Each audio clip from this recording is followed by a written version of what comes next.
अस्सलाम वालेकुम। किताब का नाम है गुल लाला। ये 5वीं जमात के लिए है और इसका ये न्यू एडिशन है। इसमें आज पढ़ेंगे सबक नंबर 17। ये है मेरी प्यारी अम्मा। ना कुछ मुझ में ताकत थी जिस आन अम्मा, तुम ही सब तरह थी निगहबान अम्मा। ना अच्छे बुरे की थी पहचान अम्मा, तुम ही को था हरदम मेरा ध्यान अम्मा।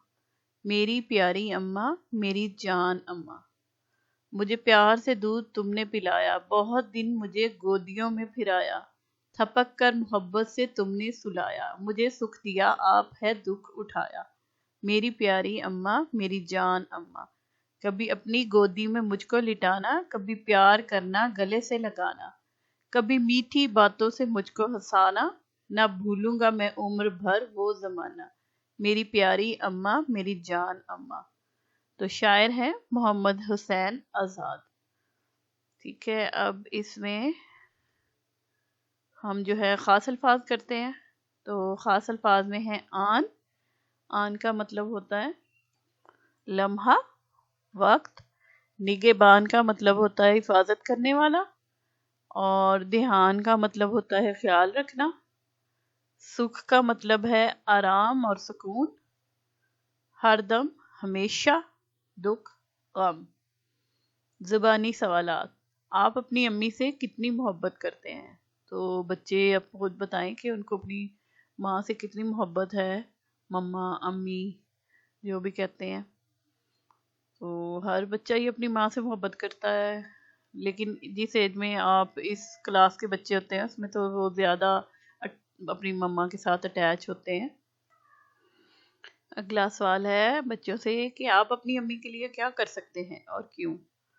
तो इस उम्र के बच्चे अपनी माँ के लिए क्या कर सकते हैं कि उनको थोड़ा बहुत घर के कामों में मदद करें। कोई चीज़ उठा के रखाएं, जैसे वो बहुत ज़्यादा सारा दिन काम करती हैं, कोई खाना बना के देती हैं, आप उनमें बर्तन लगाने में हेल्प कर दें।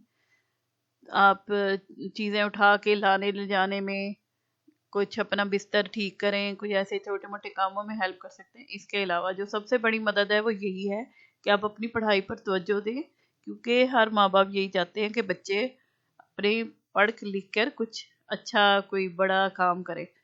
तो अभी तो सबसे ज़्यादा अहम यही है कि आप अपनी अम्मी के लिए पढ़ें, अच्छे से ध्यान लगा के दिल लगा के पढ़ें और पोजीशन हासिल करें। आगे आ जाए तो है अगले सफ़े पर क्वाइद, रदीफ और काफिया। रदीफ वो लफ्ज जो मिसरे के आखिर में बार बार आए, रदीफ कहलाता है। मसलन इस नज़म के पहले 2 अशार की रदीफ है अम्मा। काफिया वो लफ्ज जो रदीफ से पहले आए, काफिया कहलाता है। मसलन इस नज़म के पहले 2 अशार के काफिये ये हैं आन, निगहबान, पहचान, देहान वगैरह। आगे आ जाए तो नज़म निगारी। अपने साथी से तबादला ख्याल कीजिए और अपने ख्यालात लिख लीजिए। नज़म में इस्तेमाल होने वाले रदीफ और काफिये अलग लिख लीजिए। इन ख्यालात और जुमलों को अपने साथी की मदद से रदीफ और काफिये के साथ मिलाइए और नज़म बनाइए। बच्चे मिलके नज़म बनाएं, मतलब ऐसी ही जैसे ये एक बच्चे ने बनाई है। पढ़कर देखिए, तब्दीलियां करके बेहतर कीजिए, उस्ताद को दिखाइए और इस्लाह के बाद अपनी कॉपी में खुश खत लिखिए। मिसाल के लिए एक नज़म देखिए जो एक बच्ची ने अपनी अम्मी की मदद से लिखी है। तो आप सब लोगों की मदद से ऐसे नज़म लिख सकते हैं कोई भी। नाम अरीशा अकबर, मेरी अम्मी। मेरी अम्मी, मेरी अम्मी, प्यारी प्यारी मेरी अम्मी। मैं करती हूँ इसका इकरार कि वो करती हैं मुझसे प्यार। सुबह मुझे उठाती हैं, प्यार से नाश्ता कराती हैं, फिर करती मुझको तैयार, साथ में प्यार भी बेशुमार। जब मैं वापस आती हूँ गेट पर उनको पाती हूँ, वो करती हैं मेरा इंतजार, देर होने पर होती हैं बेकरार। मज़े का खाना पकाती हैं, अपने हाथों से खिलाती हैं, होमवर्क जब करने जाऊं अम्मी को अपने पास में पाऊं।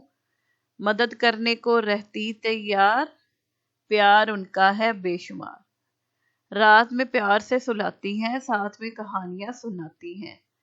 फख्र वो मुझ पर करती हैं, मुझ पर जान छिड़कती हैं। बहुत अच्छी लिखी है जिस बच्चे ने भी लिखी है। अब क्या था, अरीशा अकबर।